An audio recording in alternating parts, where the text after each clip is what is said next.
Corona को ठोस जवाब देने के लिए वैक्सीन को ही कारगर माना जा रहा है। 18 साल से ऊपर के जितने लोग हैं उनके लिए भी वैक्सीन ड्राइव की शुरुआत हो चुकी है, लेकिन एक समस्या ये भी देखी जा रही है कि बहुत सारे सेंटर्स पर वैक्सीन की कमी है।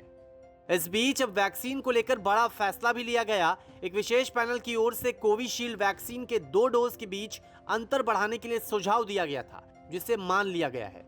अब कोविशील्ड वैक्सीन के 2 डोज के बीच अंतर को और भी बढ़ाया गया है। कोविशील्ड वैक्सीन के बीच डोज का अंतर बढ़ गया है। 2 डोज के बीच 12 से 16 हफ्तों का गैप होगा। पहले 6 से 8 हफ्तों का वैक्सीन के 2 डोज के बीच का गैप था। सरकार ने NTAGI की रिपोर्ट पर फैसला लिया है।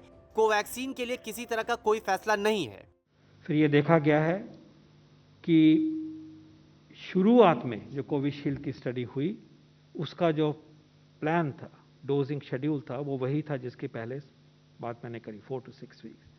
जब और डेटा उपलब्ध हुआ तो दिखाया गया कि ऑल्दो अनप्लान्ड जो सेकेंडरी एनालिसिस होते हैं, मेन से हटके ऐसे भी देख लें ऐसे भी देख लें, तो उसमें पाया गया कि ड्यूरेशन बढ़ाते हैं तो इतना एडवांटेज होता है और वो लेके भी हम चल सकते हैं।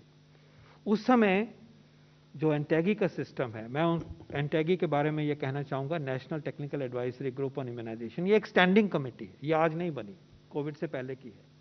ये बच्चों की इम्यूनाइजेशन के लिए काम करती है, उसको साइंटिफिक डेटा देखती है। We must respect these institutions, उनके इंडिपेंडेंट फैसले हैं। तो उन्होंने जब उसको देखा, हालांकि उस टाइम पे यूके ने 12 हफ्ते कर दिया, WHO ने भी कहा कि 12 हफ्ते करिए, बहुत सारे देशों ने ऐसा नहीं किया, ये भी याद रहे। और यूके ने तो फाइजर की डोज जो है, फाइजर ने ही खुद कहा कि 3 महीने पे नहीं देनी है, उन्होंने उसको भी 3 महीने पे कर दिया। ये देश का फैसला है, उनकी साइंस कम्युनिटी ने कहा होगा भी respected.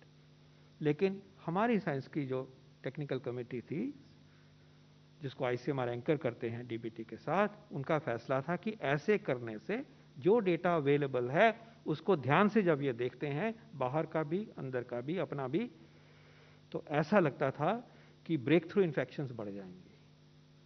We cannot afford, scientist cannot afford कि रिस्क बढ़ाया जाए। सोचते हैं कि प्रोटेक्ट किया कैसे, protection is the purpose of vaccination.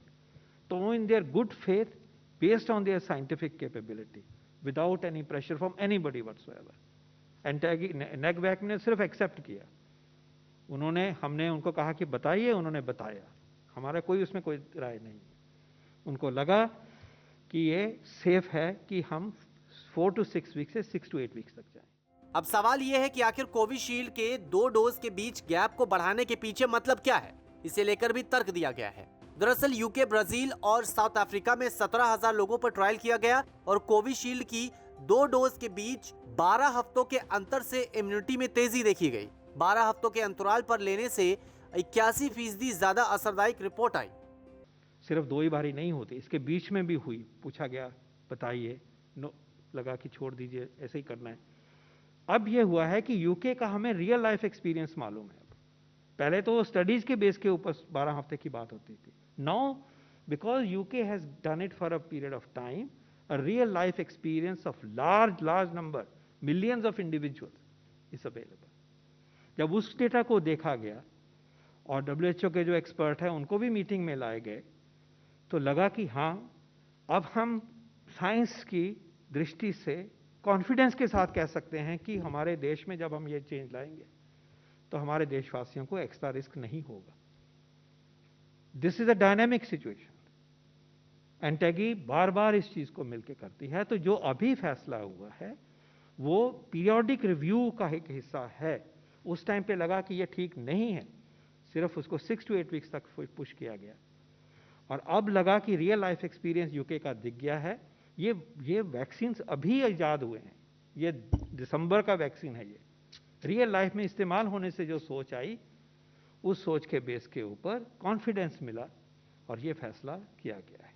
हालांकि ये पहली बार नहीं है जब कोविशील्ड के 2 डोज के बीच गैप को बढ़ाया गया हो।